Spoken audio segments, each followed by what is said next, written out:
to episode 4, part 1 of the From Manhattan to Stars Hollow TBR podcast. Today we are going to do a September and October reading wrap up. I'm going to provide some updates about my fan fiction. You know what? I'll just have to read the poem next time. I left it over there.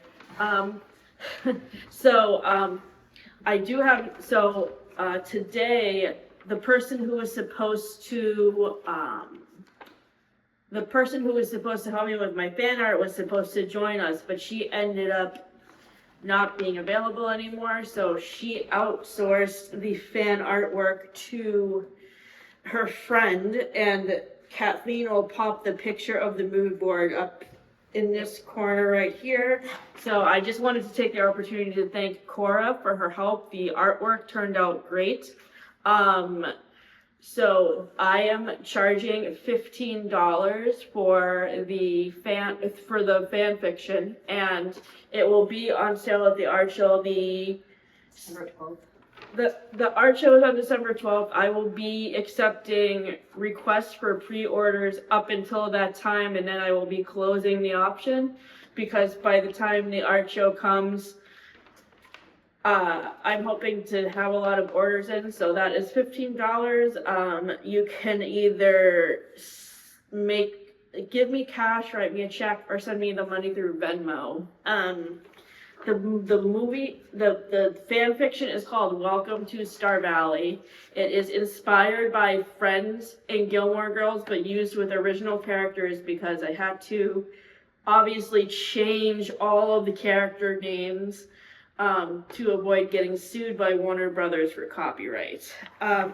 So to start with the book reviews, the first book that we're going to talk for September is Beach Read by Emily Henry, which is right here. For me, as a writer, this is one of my favorite books by Emily Henry. I can really relate to how January, the main female character, has writer's block because I consistently have writer's block. I actually have had really bad writer's block when it comes to writing the song lyrics for my fan fiction, but I'm hoping to break that today.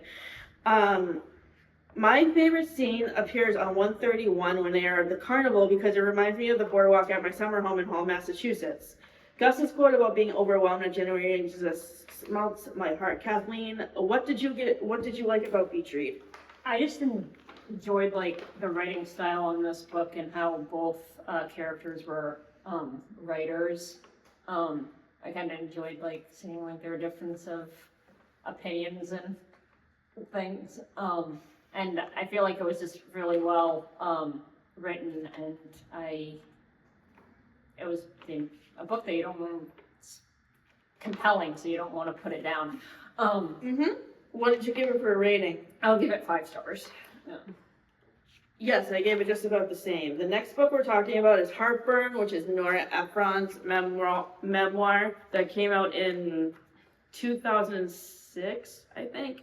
And for those of you not familiar, Nora Ephron directed the movies Sleepless in Seattle and When Harry Met Sally. I have seen Sleepless in Seattle. I did not really like it. When Harry Met Sally is still on my watch list. I probably will not get around to watching it this fall, but next year I hope I will.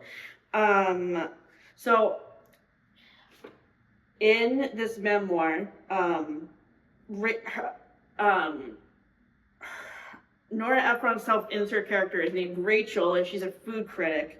So this connects to Monica's character because in an episode, I forget which episode it is, but in one episode, she's a food critic for the newspaper, and then she gets a visit she gives a restaurant a bad review, and then the restaurant owner shows up at her apartment to give her a piece of her mind, which was very strange. I could never picture that happening in real life. And then she ends up getting hired as the head chef for the restaurant. So that's the character connection I was able to make for this book. And the thing that has not aged particularly well is how Rachel, who is the main character, is says very mean things about a third-party character who is overweight. So this reminds me of all flashback episodes when Monica and Rachel are in high school, and Monica is overweight, and it just made me feel really bad and made me think of how Monica was treated in those episodes. What did you give Heartburn for a rating? That's another 5-star for me because I enjoyed it. It didn't really feel like an essay. It felt more like a novel. And I thought it was how they included some of the recipes in the book itself. And Matt and I have made the hash brown recipe in this book 2 times in a row. It's delicious. I gave the book 4.5 stars. I gave the recipe 8 out of 10. The next book that we were talking about is The Freedom Writer's Diaries, which is a memoir by Erin Brunel, who was a teacher in California. And the movie based on this book stars Hilary Swank. She plays Mrs. Grinnell, and it's about the plot is very similar to the Ron Clark story, although instead of working with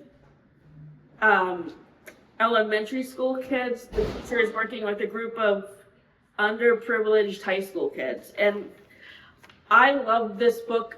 I love this movie because I love this book and this movie because it's about writing. And the cool thing about the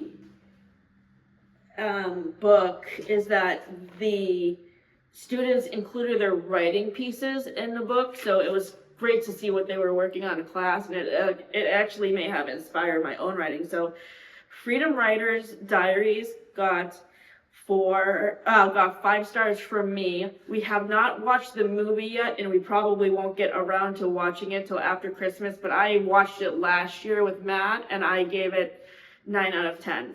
Yeah. What did you give Freedom Writers Diaries? I give Freedom Writing Diaries 5. I enjoyed seeing the writing assessments in the book, and I've seen the movie back when I was in high school, and so definitely 9 stars for a movie. So, for our October reading wrap up, for books we read this month, we read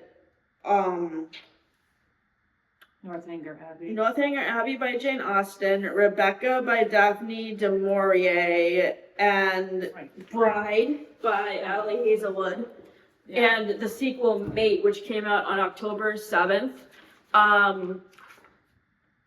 Overall, all of these books were very atmospheric. The mystery in Northanger Abbey was very fun to solve. I agree with Kathleen that the pacing in Rebecca is very slow to start, but then once you get into it, it picked up a little bit for me. I know you said that you DNF'd it because you couldn't get into it. Yeah, I had a hard time getting into it. With Bride and Mate, I love the atmosphere and the relationship dynamics and development between Misery and Lowe and Serena and Cohen.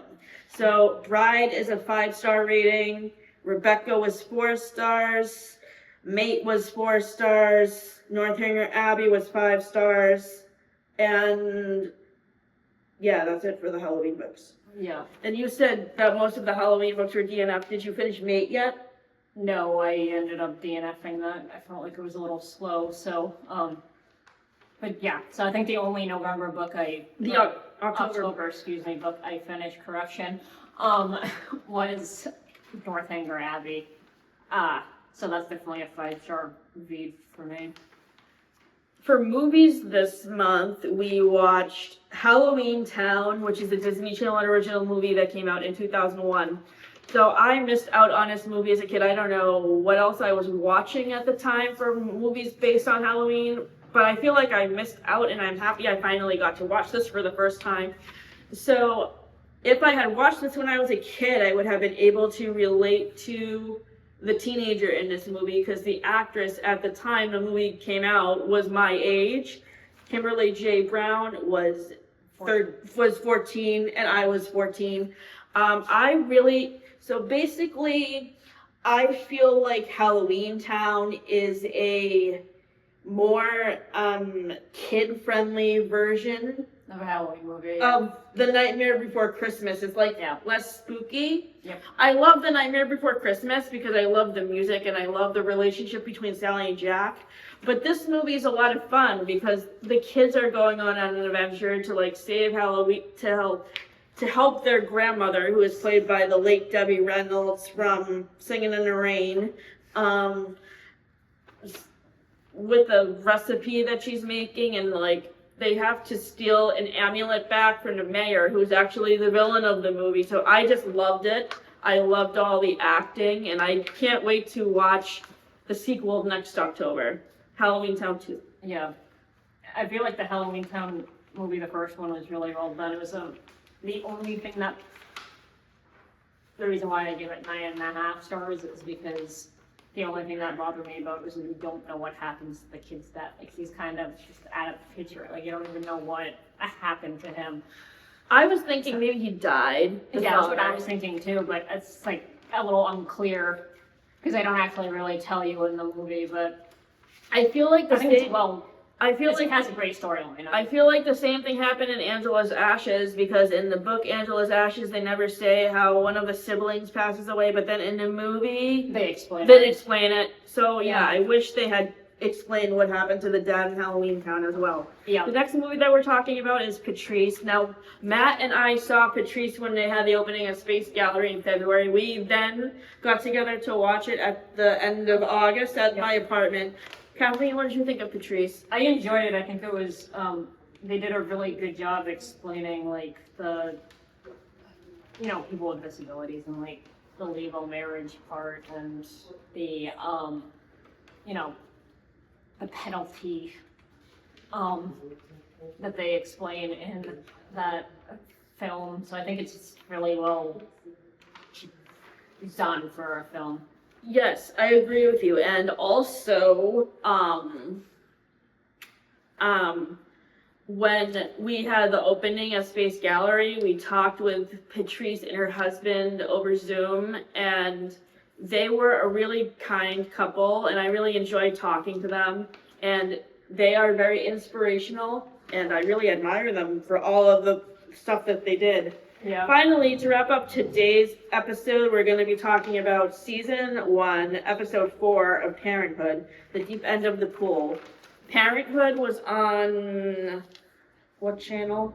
It's not Disney, but this original series is a remake of the series from the 1990s that had Thora Birch, David Arquette, Leonardo DiCaprio, Ed Begley Jr., and then I don't remember the name of the woman who played the mother. But in the 2010 iteration of this show, it stars Lauren Graham from Gilmore Girls, and I forget the guy who plays the dad. What's the actor's name? I don't remember. So the movie, the episode that we are talking about today is called The Deep End of the Pool, which focuses on autism. Yeah. And Sarah Braverman contrasts to Lorelai Gilmore greatly because she is a lot more mature and does not have a codependent relationship with her children as Lorelai does with Rory. I can relate to Max because I was diagnosed with learning disability at around the same age. I was 14 when I was diagnosed, and Max is like 12, I think. Yeah, he was really young when he diagnosed. He is similar to Justin Mariano because he gets kicked out of school, though it is for different reasons. Yeah. I enjoyed the Parenthood episode, and kind of like Janine, I can relate to the whole, like, struggling with the disability thing. I was diagnosed when I was in kindergarten. Was the first time I realized that I couldn't, I had difficulties reading and writing. So I feel like I can relate to that part of the episode because you can tell where Max struggles in school and, he gets kicked out for that, which, probably would not hopefully happen today, but yeah. Thank you for tuning in. Our next episode, so this episode, Kathleen, when do you anticipate to post this? The 31st, so. Okay. Halloween. So, this episode will be out on Halloween, and then our next episode is our final episode of this season, and it will be split up into 2 parts. The first part will be out on November 14th, and the second part will be out on December 5th. So stay tuned, and then I have a bunch of upcoming videos coming up on my channel, and I will send the links to Kathleen, so they will be in the description. Thanks for tuning in. Thank you.